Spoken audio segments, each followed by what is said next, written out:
पप्पू यादव ने कांग्रेस के लिए खेला नया दांव। टेंशन में आरजेडी और बाकी सहयोगी दल और विपक्ष पार्टी।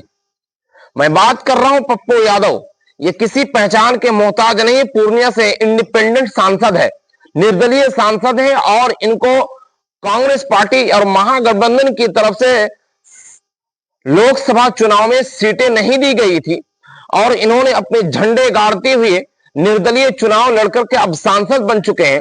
और ये हमेशा पप्पू यादव कांग्रेस पार्टी के लिए अपनी जानें कुर्बान करने के लिए तैयार रहते हैं।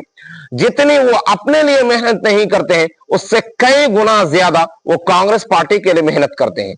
और कांग्रेस पार्टी को मजबूत करने के लिए बिहार में वो रात दिन मेहनत कर रहे हैं, सूची बना रहे हैं, अपने टारगेट को और अपने मंजिल तक पहुंचने के लिए जितने लेवल पर कोशिश होनी चाहिए वह सारे लेवल पर वो कोशिश कर रहे हैं। पप्पू यादव ने बिहार में 243 सीटों में 150 सीटों की सूची कांग्रेस पार्टी के प्रभारी कृष्ण अल्लावरू को और अध्यक्ष राजेश राम को सौंप दिए गए।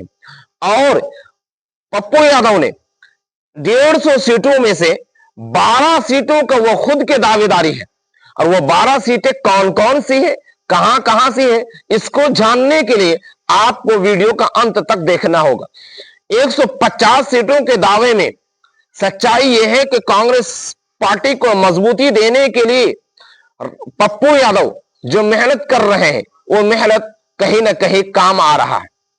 और आरजेडी और कांग्रेस पार्टी के बीच में जो गठबंधन, जो डील चल रही है, इस डील में तो कहा जा रहा है कि कांग्रेस पार्टी को सिर्फ और सिर्फ 40 सीटें दी जाने वाली है। लेकिन वो पप्पू यादव माने कहां, पप्पू यादव इसको मानने के लिए तैयार नहीं है और वो खुद को 12 सीटों के दावेदार बता रहे हैं। और 12 सीटों के जो दावेदार है वो 12 सीटें, सबसे ज्यादा सीटें वो कोशी क्षेत्र के माने जाते हैं, क्योंकि कोशी क्षेत्र में पप्पू यादव की एक मजबूत पकड़ है।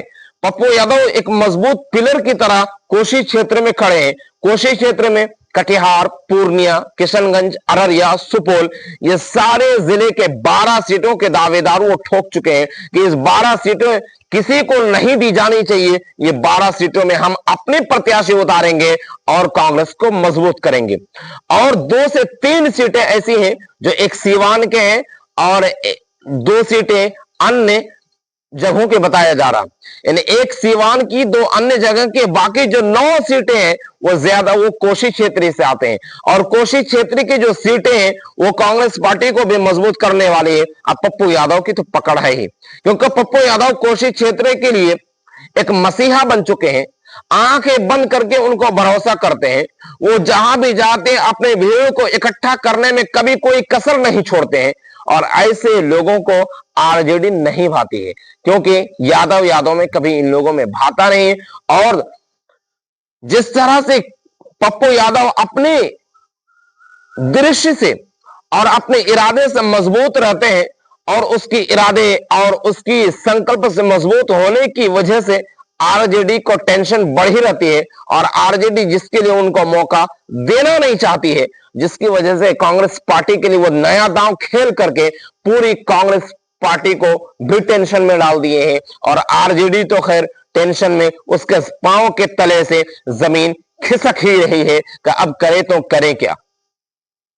क्योंकि पप्पू यादव जहां भी अपने सेंध मारते हैं वह अपने सेंध कार्य में कामयाब और सफलता हासिल कर ही लेते हैं, जिसकी वजह से कांग्रेस पार्टी पप्पू यादव की बातें मानने को तैयार है। चाहे वो बिहार प्रदेश राजेश राम, बिहार प्रभारी कृष्ण अल्लावरू, या फिर राहुल गांधी, मल्लिकार्जुन खड़गे जी, पवन खेड़ा जी, ये सारे लोग इनकी बातें मानने को तैयार है। लेकिन थोड़ी सी इन लोगों के पास मजबूरी ये हो जाती है कि गठबंधन के साथ आने की वजह से कभी कभी कांग्रेस ने पप्पू यादव को इग्नोर किया।